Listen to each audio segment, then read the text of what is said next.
The Ninth Configuration is a film I only saw for the first time last year, and I've now watched it twice, getting quite a lot more out of it the second time, and it's quickly becoming one of my favourite films. It was released in 1980, and it was written, produced and directed by William Peter Blatty.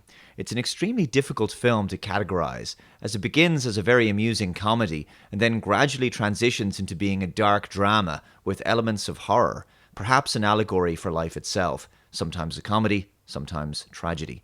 The film explores the nature of good and evil, the meaning of life, whether or not there is a God, and why he permits suffering in our world. Can good come out of and triumph over evil in a world of sin? Can we be redeemed? And can hope be found in the darkest situations?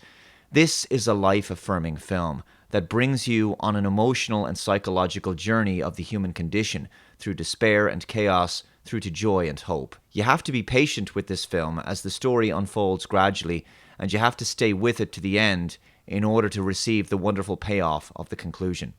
I'm going to go ahead and explain the plot now, which will obviously include detailed spoilers, so if you haven't seen the Ninth Configuration, stop this video now, go watch it, and come back to me when you're finished.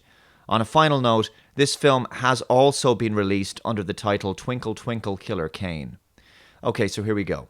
The film tells the story of a US military facility which is being used as an insane asylum during the end of the Vietnam War. Stacy Keach plays Colonel Vincent Kane, a Marine who has been tasked with helping the patients in the asylum, and he also attempts to identify which of them may be faking their conditions in order to avoid further military service. He works closely with Colonel Fell, played by Ed Flanders, who is helping him get up to speed with the various idiosyncrasies of the patients. Kane especially focuses on one particular patient, Billy Cutshaw, played by Scott Wilson. He was an astronaut who was supposed to go to the moon, but he aborted due to a sudden mental breakdown.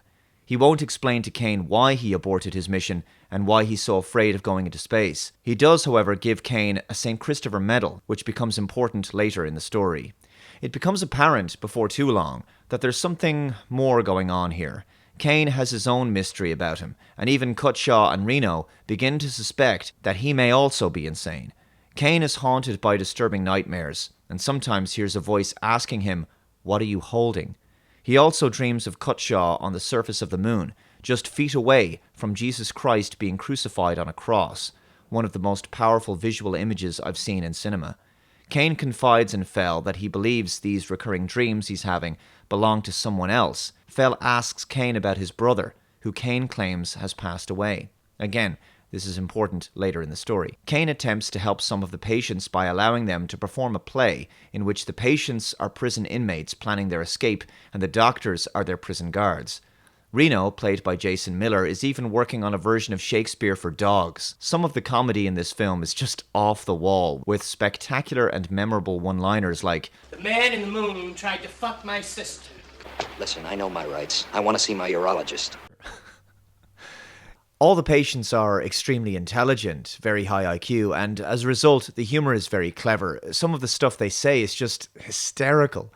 One of my favorites is a patient who thinks anyone can walk through walls. He says, "Not only me, anyone. Cops, people in Nashville."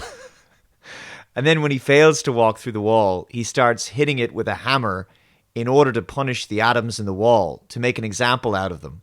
So when the other atoms see what's coming, they'll let him pass through. There's also elements of slapstick in the film. Darling, look at this. Did you bring any photographs, honey? Okay, I'm sealing off my mind.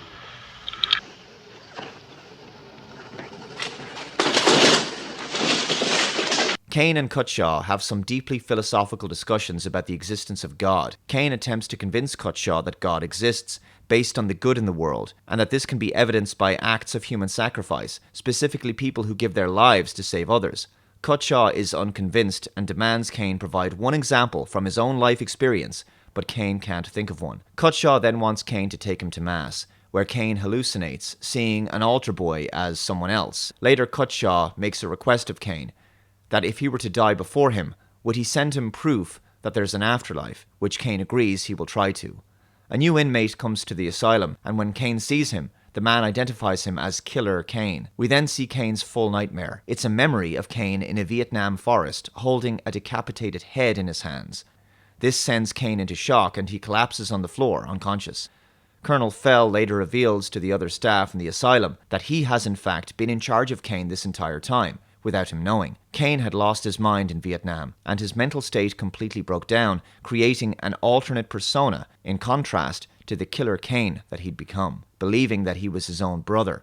As Fell explains, he suppressed the Kane who was the killer and became the better self that's in all of us. Kane's mind pushed out the memories of the violent horrors that he'd committed in Vietnam, but they manifested when he dreamed. Fell hoped that by giving Kane a chance to heal other patients in the asylum, it could help Kane's own mental state and enable him to atone for what he'd done. Kane awakens, but he has no memory of the new patient or the past trauma.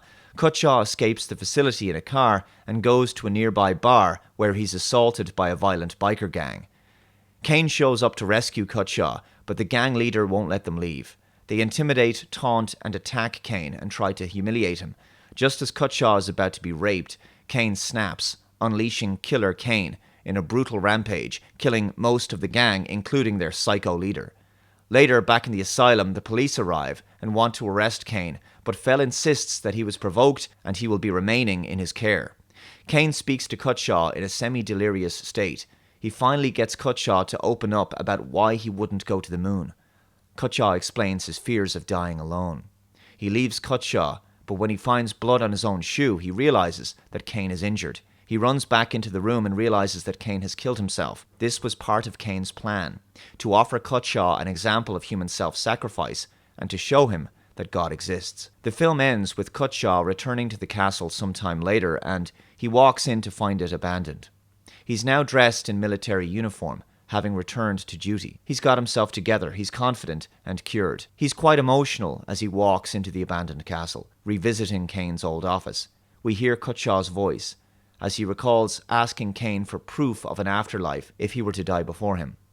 He reads a letter Kane left him, which tells him that he commits suicide in order to provide a shock that would have curative value, a shock that will help Cutshaw rediscover his sanity. He tells Cutshaw he now has his one example of a person sacrificing their life for another. Kane says that he is sorry if he has ever injured him. He says that he was fond of him and he knows that he will see him again. As Cutshaw leaves, he re-enters the car he was in, which has NASA written on the license plate, suggesting he's returned to working at the space agency. As Cutshaw re-enters the vehicle, he finds a medal of St. Columbus, wondering how it got there. He looks at the writing on it to confirm it's the same one he gave to Kane.